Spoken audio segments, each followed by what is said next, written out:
There's nothing quite like being able to enjoy those sweet treats that we all grew up with.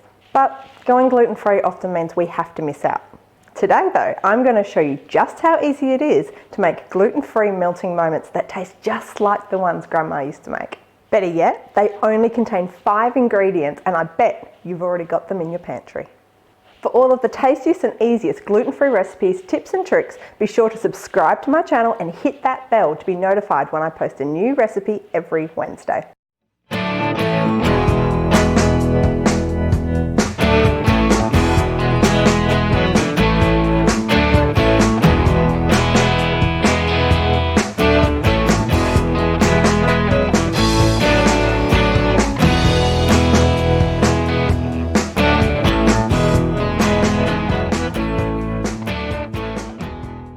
My name is Stacey Dad and welcome to my YouTube channel. I am the owner and chief baker of Champagne and Gumboots, an exclusively gluten-free bakery that specialises in 100% gluten-free, celiac-safe sweet treats.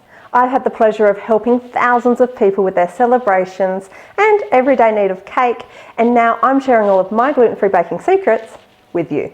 Because why should you have to miss out? Now before we do anything, we need to make sure that our oven is preheated to a very hot 200 degrees Celsius. And that's without fan. The key to cooking a good melting moment is cooking it hot and fast for a very short amount of time. But more on that later. So today I'm going to be using my stand mixer for this recipe, but honestly you could use handheld beaters, are definitely the way to go. And all we're going to simply do is start with 180 grams of unsalted butter. We have just very lightly softened it, as you can see. Can't get it into the bowl. I've just popped them into my stand mixer and popped it onto a medium speed, and I have whipped it until it is light and creamy. We're not looking for anything too fancy here. Then we're going to go in with half a cup of icing sugar. Now remember, gluten-free, we have to have gluten-free icing sugar. Not all icing sugars are in fact gluten-free. So we're going to add that in. Now remember, always start your machines, whether they be handheld or a stand mixer, off on a low speed when you add icing sugar, otherwise it goes everywhere. Then you can turn it up a notch and go to a medium speed. So always make sure that you scrape down all the sides and incorporate the icing sugar really well. Next we're going to add our dry ingredients. We're going to go in very simply with some plain flour and custard powder. But your gluten-free flour choice here actually does make a really big difference. Store-bought gluten-free flours are not equal. In fact, if you look at the ingredients list on each brand, they all differ. Now sometimes they might contain the same ingredients, but they don't actually contain them in the same quantities. And this can give you a different baked texture. In melting moments, it is rather obvious. Because we're looking for a really soft, delicate biscuit that melts in your mouth, we need a flour blend that's high in starch and rice flour. So the one I'm using for this recipe, and honestly it works every time, is my favourite, the Well and Good plain flour. This is very high in tapioca starch and rice flour. So I simply have 1.5 cups of gluten-free flour blend. I'm just going to pop straight into there. Now this 1.5 cups also equals about 220 grams. Then we're going to add half a cup of custard powder, which always goes everywhere. Now we are going to turn this back on to a very low speed. Again, if we turn it on too high too quickly, the flours will just go. And I don't know about you, but the worst thing about baking gluten-free cookies can be that they turn into a spready, gooey mess. Have you ever had a gluten-free cookie turn into like a giant tray of one solid cookie? I have. Let me know in the comments below if you have too. Our ingredients have come together beautifully now, and we have a very soft, workable dough. And this is key here to rolling out beautiful individual little cookies.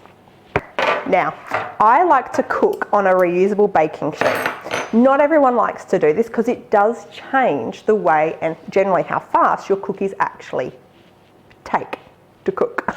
So I simply have one of the Tavolo baking sheets. Now these are great because they are just that little bit sticky. They stick to your baking sheets. They're completely reusable, and all you have to do after you finish baking is give them a quick wipe down. These are fantastic if you don't want to keep using baking paper and throwing it away after each use. So good for the environment. I always use these, but like I said, hot tip, baking sheets will change how quickly your cookies take. Doesn't matter whether it's Melting Moments or a classic chocolate chip cookie, they will change their baking time with these. What I generally recommend is that you put your cookies in for a little bit less. So we're just going to go ahead and roll out our bowls. I take a bit of a teaspoon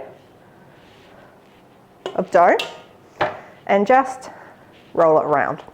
Now you see how beautifully and easily that came together? That's because our butter was softened. But if you are in a very cold environment or a very hot environment, your dough, while it's sitting here waiting for you to roll it out, can harden. So always do this part really quickly if you can. So what we're going to do is just go across and make little balls. Now if you're really pedantic and you like all of your balls to be nice and even, I weigh out my dough. Being a commercial baker, obviously, I like them all to be equal and even. So I weigh my balls out to either 12 or 13 grams each. Now you don't need to actually put them very far apart because unlike most cookies, these guys don't spread much. And that all comes down to the ratio of fat to flour. And then I've just got a good old fork. And we're just going to go along and lightly press down on them to create a very simple little cookie. Now that they're all rolled out and pressed out into beautiful little cookies, I'm going to pop them into my oven. Remember, 200 degrees, no fan, for 8 to 10 minutes, or if you're using baking paper, 10 to 12. The key here is that they actually won't brown. So you do need to rely on a little bit of your nose telling you when that they're cooked. Recreating those special sweet treats that we all grew up with doesn't have to be hard anymore. In fact, if you download my 7 tips to nailing gluten-free baking every time, you'll learn all of my insider tips and tricks, and you'll be back whipping up gluten-free goodies for you and your family in no time. 8 minutes in the oven and voila, they're done. The key to telling when a melting moment is perfectly cooked is the smell. In the last minute or so, you'll smell a change and it will intensify through the room. Then you'll also notice that the biscuits have spread just a tiny little bit and crinkled beautifully. Now, when they're cooled, you'll also be able to tell from underneath that the bottom has gone just a very light brown. But don't move them yet. If you try to take them off the baking tray while they're still warm, they will crumble. So please let them cool fully on your tray. Now, while we're waiting for these babies to cool, we're going to move on to the next step and make our delicious zesty lemon filling. Okay, on to the filling. So all we need is 60 grams of, again, unsalted butter. All I'm going to do is add 2/3 of a cup of icing sugar. And I'm going to add just a dribble of lemon juice now, just to wet down the ingredients. Now I'm just going to use my handheld beater for this because it's only a really small amount of frosting. So we started on a low to medium speed just to get those ingredients incorporated. Now don't stress because it does look a little bit crumbly when you first started and it does take a little while to come together. But what it does result in is a beautiful, soft and delicious buttercream frosting with just a tiny hint of lemon. Now, to intensify that flavour, we're going to add 2 teaspoons, just a little bit of lemon zest. I always find this is actually easier to do before you juice it, but anyway, we're going to go in there just with a little bit of zest. Most of your flavours actually come from the oil, which can be found in the skin of your citrus, not the juice. And we're going to add just a little bit more lemon juice to really intensify that flavour, and we're just going to go back in the beaters and incorporate. Fluffy, zesty and delicious. A hot tip, even if you want the flavour to be more intensified, don't add more lemon juice.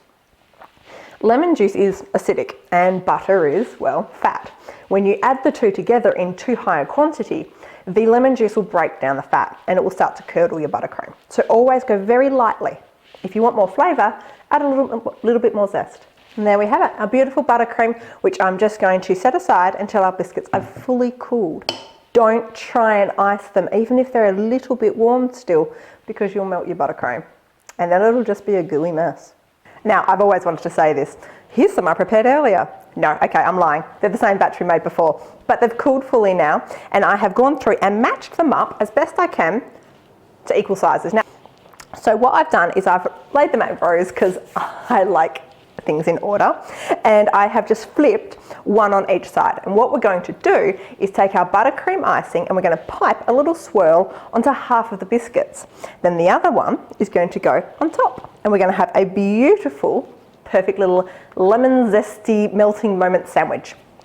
Now, I just have a small piping bag.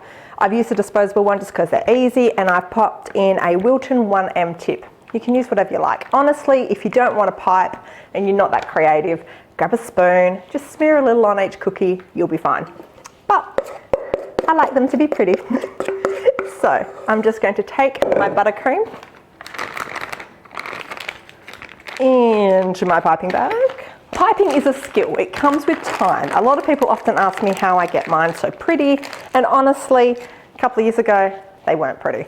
So it's just all about practice. But a really easy tip to keep equal pressure on your piping is to squish all your buttercream down and then give your bag a little quarter twist, right, or another little quarter twist, and it tensions up the bag. So all you have to do is apply very small amounts of pressure. So we're going to do just a little swirl on each cookie. Make them nice and pretty. So good. Now I've been a little bit generous here on a couple of my cookies, so I'm probably not going to have quite enough.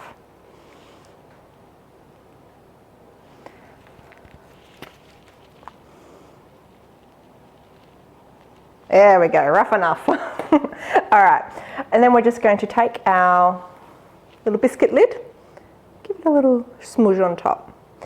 Now, after a little bit, your biscuits will dry, or the buttercream will crust, and it will actually secure, a little bit like glue, the two biscuits together. And there we have it. A beautiful, delicious, easy, gluten-free melting moment that tastes just like the ones your grandma used to make. Now, if you like this video, be sure to give me a thumbs up and a comment below. And let me know what other delicious gluten-free recipes you'd like to see. Be sure to subscribe and stay tuned for even more delicious gluten-free step-by-step recipes. And I'm, again, headed back to the kitchen to work on my next gluten-free recipe. What will it be? Pavlova, pumpkin scones, or something else? I'll see you in the kitchen.